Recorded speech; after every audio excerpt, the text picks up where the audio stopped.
You have my Walter? Yeah, I got your text, yeah. So what time is Slichas tomorrow at Yavna? I think it's 7:30, just 7:30. Okay.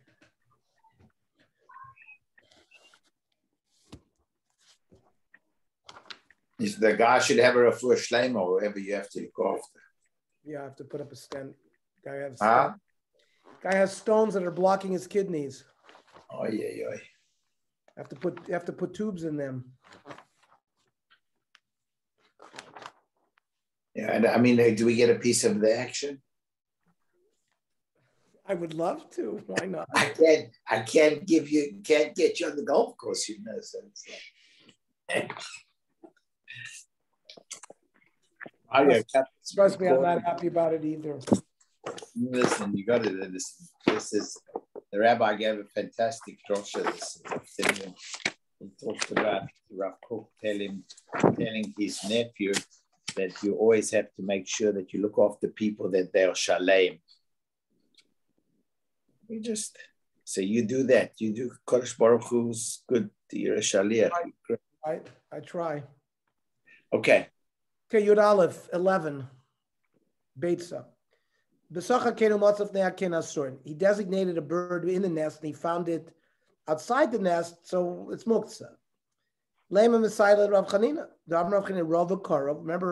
we had the principle, if you have a rove and you have something close, we go after rove. So here as well, even though the bird is close to the original nest, but there's many more birds in the real world.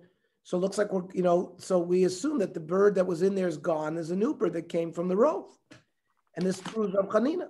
Amra Baya, no, Badaf. We're talking about this a little perch outside of the bird house, where many birds fly to rest. And therefore it's both karov. And since there's more outside birds than the bird that was inside, that's why it's not a matter of karov arochok, it's a matter of karov the karov. Rava Amar b'shnei kinin zulami zuaskinan, a double-decker nest above and below. Below my boy, not only in a case zimin b'tachtoin v'lo zimin b'elyona, he designated a bird in the lower nest, and the matzah b'tachtoin v'lo matzah b'elyona, and he found it in the lower nest. But asirin, because there were birds in the upper nest, the amrin and hanach azlu la'alma, the lower bird flew away. V'hanach, the birds that you found in the lower nest, these are birds from the upper nest that you did not designate that dropped to the lower one. That's certainly elafilu, even in a case zimin b'elyona v'lo zimin b'tachtona, you designated a bird in the upper nest. Ubo matzah b'elyona v'lo matzah b'tachtona, and you actually found a bird in the upper nest. What are you going to say there? Still, hanach nami asiri, damrin and hanach azul la'alma. The original bird that you designated in the upper nest flew away. The lower ones hopped up to the upper nest. Mishnah said, if there's no other birds nearby and you designated a bird, the bird is mutter. And if you talk about birds that already know how to fly, so no matter what, birds fly a long distance. Who cares whether there's any birds nearby? The original bird flew away. These are new birds. Rather, we're talking about birds that only know how to hop. They don't know how to fly. If there's another nest within 50 amas, 100 feet, the original birds that you designated hopped over to that one, and these are new ones.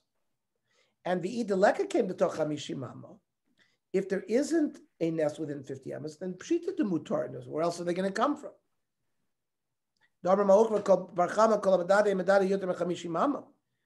Birds that hop cannot hop more than 100 feet. So what's the Mishnah telling me?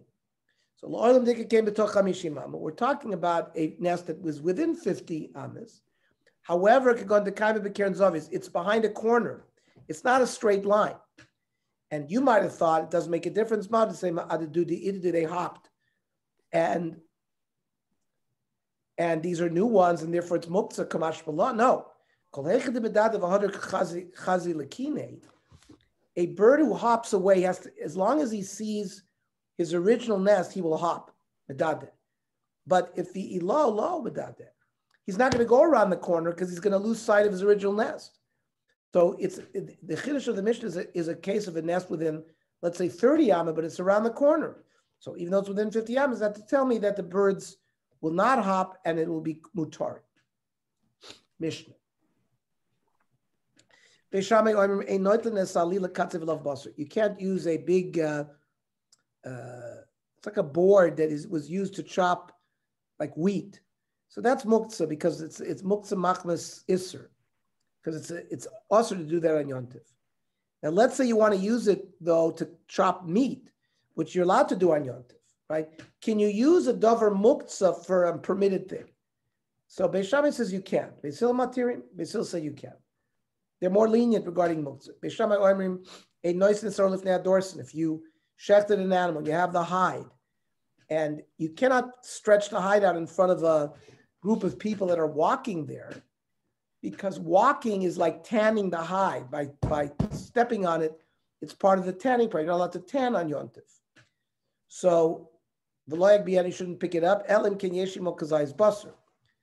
It would be muktzah unless there was at least the kazai's meat flesh, which you could allowed to eat on Yontif. Otherwise, it's muktzah legamri. Beis Hillel matirin, Beis Hillel does not answer those activities.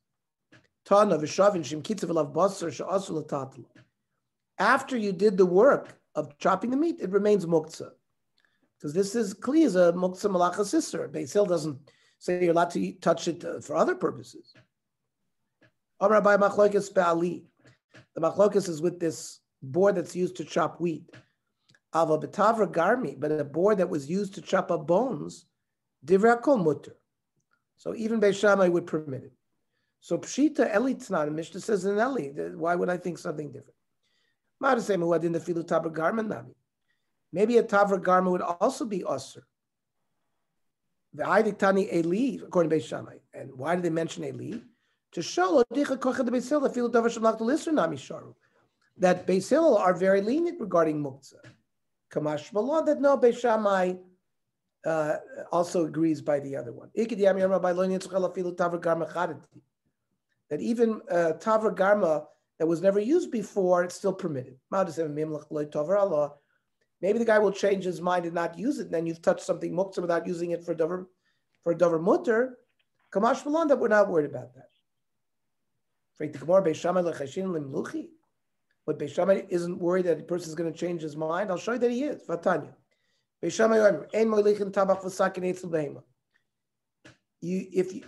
you have a butcher and a knife and a behemoth right in front of you, of course they're allowed to shech. The problem is, Beis Shammai says, if the behemoth is 100 yards away, I cannot take the tabach and the sakin over to him because the sakin is muktzah. Maybe on the way I'll change my mind. I won't shech. I end up touching something that's muktzah and I didn't use it for a heter purpose. Below behemoth, it's a tabach with sakin, vice versa. Beis Hillel doesn't have a problem. Why not? Because Beis Shammai is worried about mimlach, about changing your mind. Similarly, you may not take spices and a mortar over to a pestle. If they're all there together, you can use it. But I can't carry one over to the other because on the way, I'll change my mind. And maybe I'll end up touching that element, which is muktzah. I didn't use it for a dover heter. Beis Hillel are not worried about mimlach. But you see, Beis Shammai is worried. So the Gemara says there's no comparison. If when you talk about a behemoth, the guy could change his mind. He'll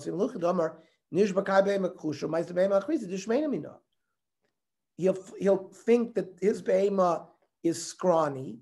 He'll see another fatty behemoth and he'll change his mind and not shech, and therefore he was noigea in these divrei muktzah. And why is he needing spices? Because he's got a dish cooking on the oven that needs spices. But he'll change his mind. On the way, he'll think, you know what, I'll go get a different dish that I already cooked, which has a lot of spice, doesn't need spices. And he's going to end up touching the mortar and pestle without using it for a dvar heter. You're going to end up violating muktzah. What are you going to say about the bones? He's going to change his mind. He's shechted now. He's got to chop the bones. So there's no raya that Beis Shammai in general holds that people don't change their mind. Beis Shammai said you cannot take the hide, put it down in front of people who are walking, because it's like part of the tanning process. You can salt meat on top of the hide. Now, we're talking about salting meat to remove the blood. You're not allowed to eat blood. Before we eat meat, we have to salt it. Now, there's a different amount of salt used when you're salting meat for roasting versus when you're salting meat to cook as a stew in a cholent or in a pot. Because roasting itself draws blood out. So you don't have to use as much salt. So when we say that both Beis Shammai and Beis Hillel hold you're allowed to salt meat on top of this hide. Now, what's the problem with salting meat on the hide? Well, salting is part of the tanning process. You're allowed to tan.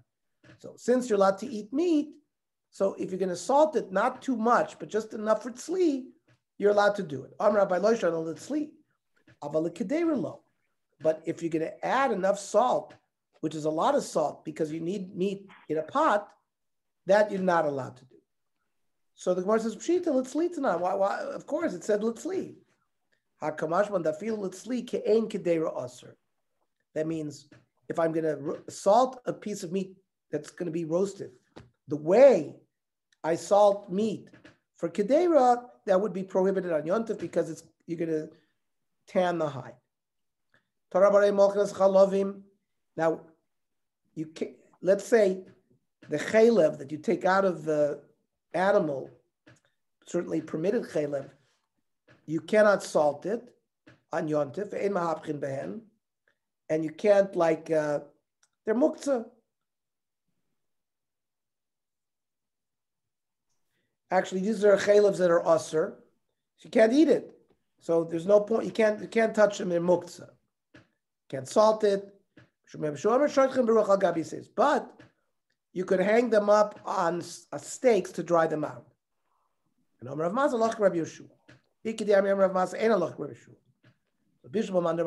understand why there was a mandorma that said Allah Rabbi Yeshua because it's trich. I would have needed it because I would have thought Yachin v'Rabbi Allah Karabi. In general, the rule is when there's a debate between Rabbim and Yachid, we paskin like the Rabbim. In this case, halacha ki Yachid. El mandorma ein halacha.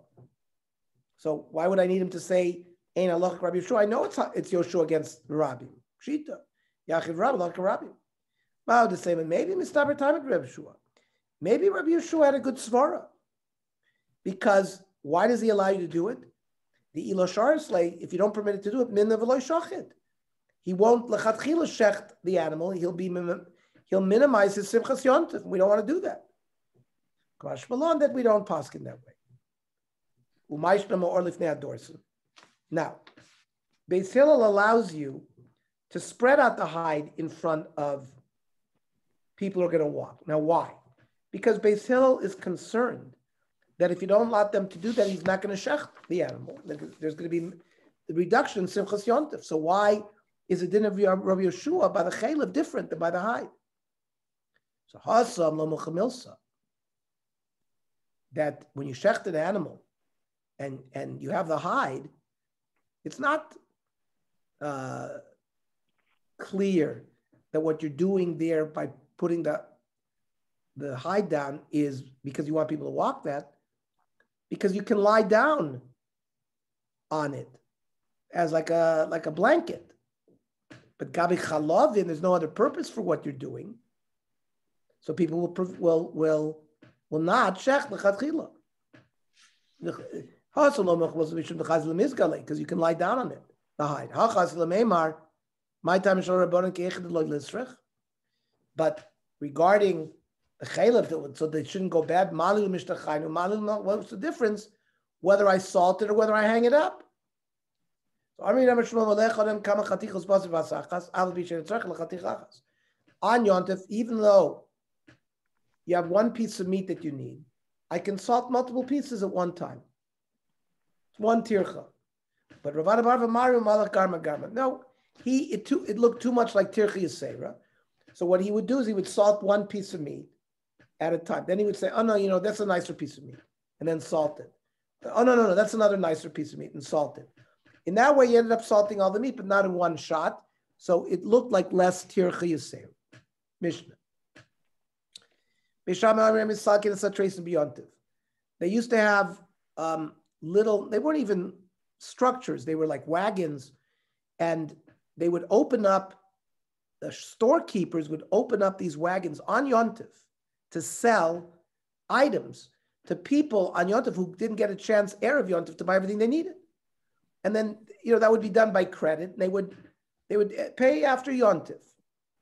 And they had these like shutters that they would remove to open up the windows so they could sell.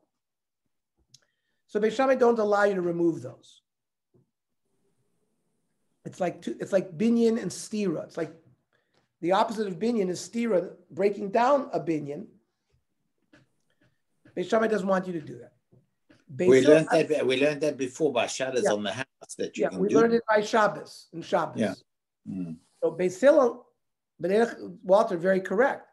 That was by a house. Here is by this. By a store. By a store. But the Rishonim explaining here, Rashi says, "Kamotevo same." These are not houses. It's like a wagon. So they're movable, and we're going to consider them almost like a kli, and we're going to say "Ein binyan bekalim." So yeah, but it's not a muktzah. It's not muktzah on Yontif. Not muktzah, but Beis Shammai, by removing the window, it's binyan and stira. He considers it an act of the opposite of binyan. Maybe on Yontif would be different than Shabbos. Not all the lavim of Shabbos apply to Yontif. Shabbos don't apply. Oichel nefesh b'vad. Yeah, except the oichel nefesh, sure. No, okay. Remember Ketisha? We've been worried about Chfira. Everything on Shabbos is also Yontif, except oichel nefesh. Now, listen to what Beis Hillel. Matirin af lahachzir. Not only can you remove the window, you can put it back. So we're going to examine all of this. My tracing. So what are these shutters? Amar Ula, Tracy Chanuyas. These are these mobile wagons, and they have windows. And the Amar Ula, Shloisha Dvarim Itiru Soifa Mishum Chilasim. 3 things Chazal matired you to do at the end, because if they didn't matir you to the end, you wouldn't do it in the first place. So the fact that Beis Hillel were matir to be machzir, why? Because if they don't allow you to be machzir, you won't open it up in the first place. And we want these storekeepers to open up in the first place because we want Simchas Yontif. So this is the famous Hitiru Soifa Mishum Tchilasim.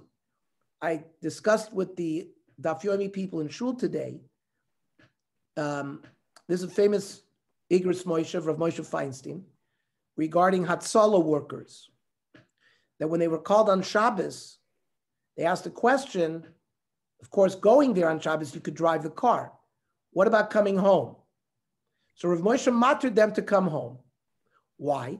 If you don't matter them to come home, if you don't hitiru soifan, it'll be a problem with shum tchilasan. They won't go in the first place.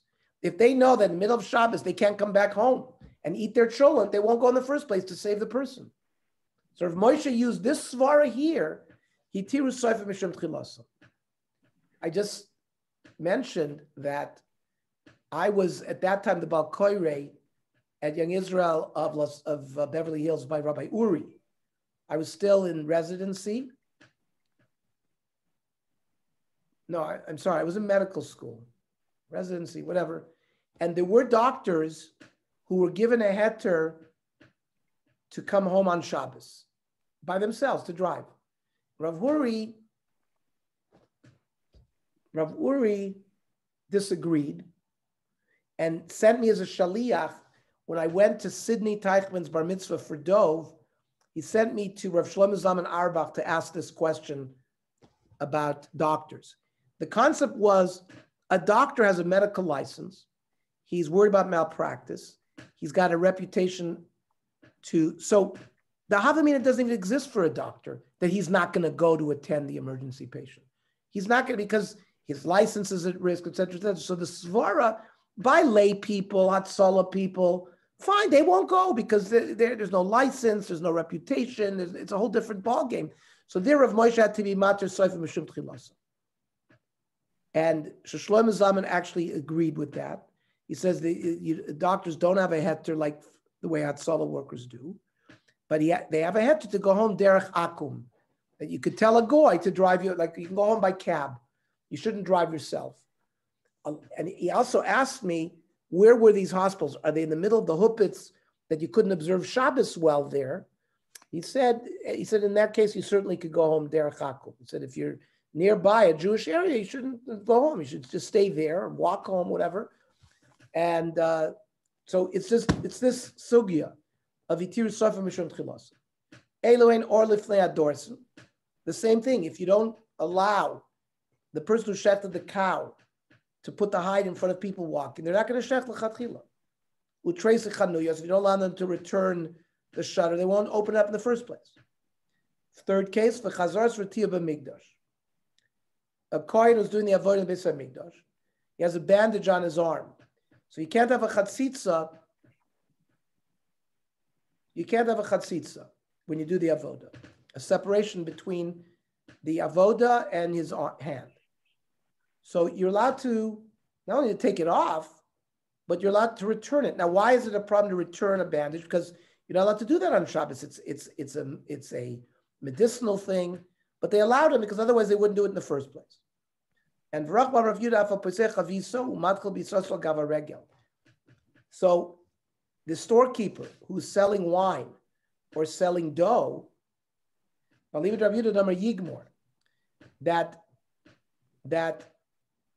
on Yom, normally a lot of people during the year touch these things, even Amei Haaretz, and they metame it. So a chaver shouldn't buy from that person once he started selling. But on Yom Tov itself, the regel, they were lenient. They say kol chaverim are tohor. Everybody's, including the Amei Haaretz. And even the leftover stuff, they could finish and they could sell the tahara. So, or if they had doors and tanina. So we already have the Mishnah about putting hide in front of the walkers. Why do we have to repeat it? Maybe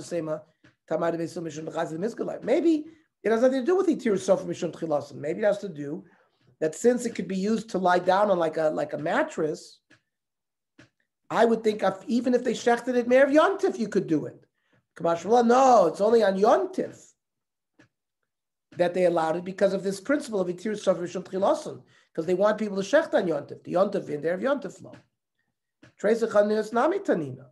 The shutters of these stores, we also learn. Maybe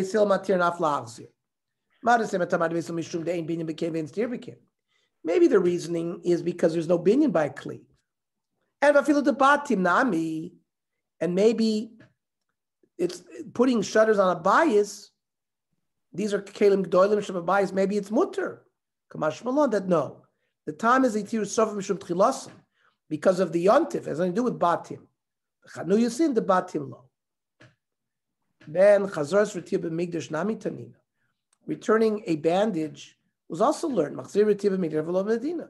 So madusay matayim ameshum dein shvutz b'migdash. Maybe the reason is there are no rabbinic prohibitions in the Beis HaMikdash. So maybe I feel according to lav bar avoidu.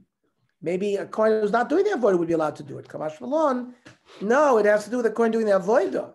Where if you didn't allow him to do it, itir sofer mishum tchilasim var avodah in the lav bar avoidu loy. Then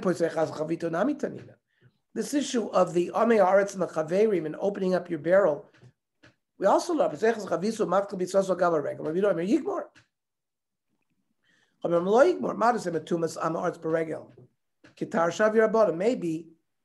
the tomb of Amei Haaretz was considered Tohor. And maybe even if they didn't start on Yontif, started before Yontif. No. It's only Yontif. It's your service of Tchilason. Hischil in, lo hischil lo. The Ula Maya time a lo Amara. Why didn't Ula mention this last one? Because Beplukta lo Kamairi. Because that's Machlokes. So he didn't mention those that are Machlokes. So these are all Beis Shammai, Beis Hillel, Machloiksim. How could you mention those three? Beis Shammai, Beis Hillel in a Mishnah that everybody knows we paskin like Beis Hillel, so that's not considered even a Machloikas. Then the Mishnah says, "Mastis the loika haitam." The time Amar Shem ben Elazar, Mori Beis Shammai, Beis Hillel, Shemisakin Satrace and Beyontiv. Here he has the version that Beis Shammai allows you to remove the shutters. Loy nech l'kol ha'achzir. Beis Shammai ein mas, Beis Hillel ein avazirim. So we see it's not our Mishnah.